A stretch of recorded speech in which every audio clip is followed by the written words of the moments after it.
build a story. Build a story. There's a Keanu Reeves movie, love Keanu, fantastic dude. There's a Keanu Reeves movie, Devil's Advocate.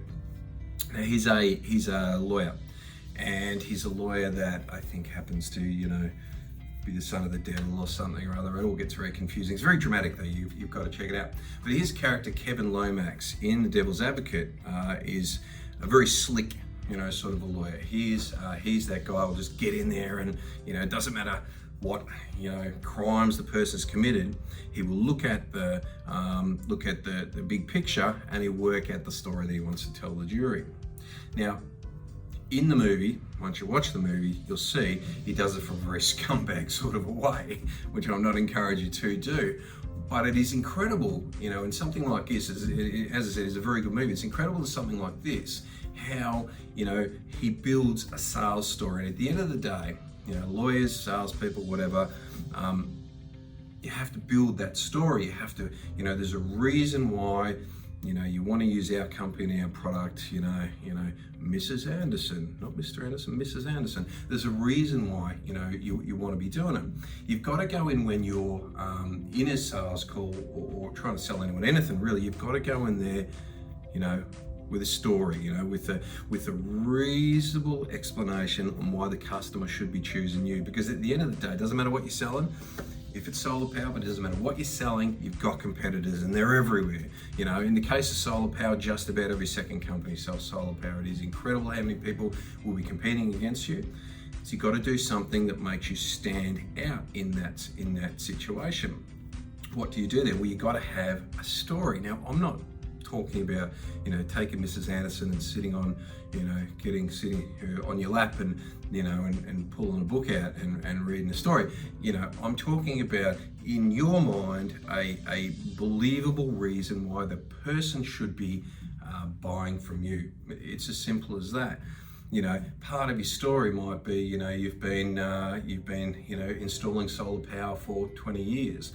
Part of your story might be that you have won some award, from local council for work you did. Part of the story could be, a million things, a specific project you've done, or a specific product you're selling, or we're in a hail area and this product is the most hail resistant panel on the market. It's 3 times more hail resistant than every other panel on the market.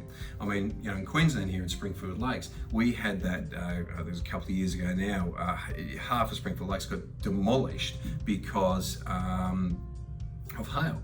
Now, if you had a panel, like there's a couple of particular panels at the time, there were shingle panels that were way more hail resistant, and as in other words, that had that ice ball test, and they were 2 or 3 times more effective than any other panel on the market.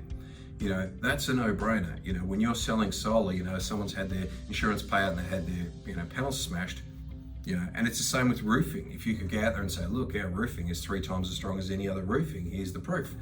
It's a great sales story, So you need to work out in your mind 2 or 3 points about your company and your products that are going to set you apart from other people. If you walk in there and the customer says, I've got a $600 power bill, and you go, right, no problems at all. That's the size system you want. That's the price. Maybe you'll get a sale, but probably not. The reality is, if they got 2 or 3 quotes, and someone comes in and sells them the dream, the dream about, sort of whatever they're going to install, like the Kevin Lomax way. Got to watch this movie. So he walks into, the jury, he's in the courtroom, and he just sells this magic, this particular school teacher who's a little bit dodgy, who's conducted himself in some dodgy ways, but he sells the dream. He forgets about all the negative things and he sells the dream. Now, he's building his dream on, some fairly dodgy antics, but the story behind the story is exactly the same. You know, you've got to build a reason why the customer looks at you and goes, I'm going to choose you over the other people. If you can sell them on that dream, if you can sell them on that, I'm not talking about lying to them, you know, I'm just saying if you can sell them on that dream, you can sell them on that future with no power bills, you know, no conceivable power bills down the track. You know, you can sell them on that battery system, you know, when your neighbor, you know, is sitting in the dark and they've got no power for 24 hours and you're sitting there watching Netflix, microwaving popcorn, you know, that's when your battery system is worth it, you know, because it's that dream, you know, it's that you're away caravanning and you've got $1,000 worth of food in your freezer and the power goes off and everything gets spoiled. That costs you $1,000, whereas you buy this battery system, doesn't matter, our UPS system, clicks on in, battery comes on, off you go.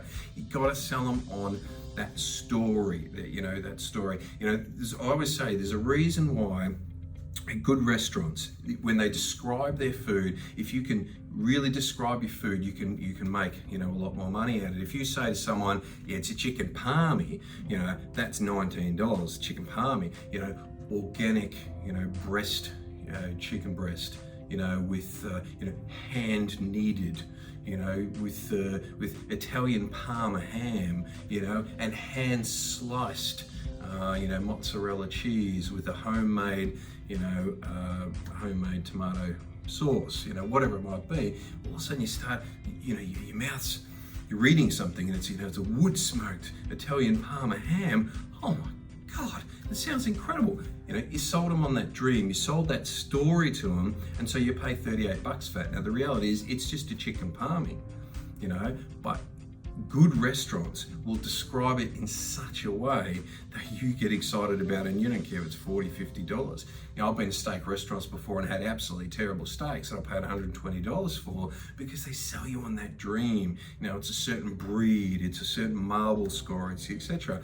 And the reality is you get it, it's just a steak you paid 3 times as much as you should have. So you got to have that story. No one is going to pay you stupid money for a, you know, chicken palmy when, you know, and that's a good way to think of it. If you've got a chicken palmy you're trying to sell someone and your competitor's got a chicken palmy they're trying to sell someone, and you walk in and go, here's my palmy, it's $19. What's the other guy going to do? He's going to go, well, here's my palmy, it's $18. The customer's going to go, yeah, sweet, $18 sounds pretty good. Whereas if you're, you know, organic, hand-rolled chicken breast and blah, blah, blah, and he's a chicken palmy, you're $38, he's $19, you're getting the sale most of the time. Build your story. If you can work out a story, why your company? Why should they want to do business with you? If you work out a story on your products and your services without boring the people to death, you'll get more sales.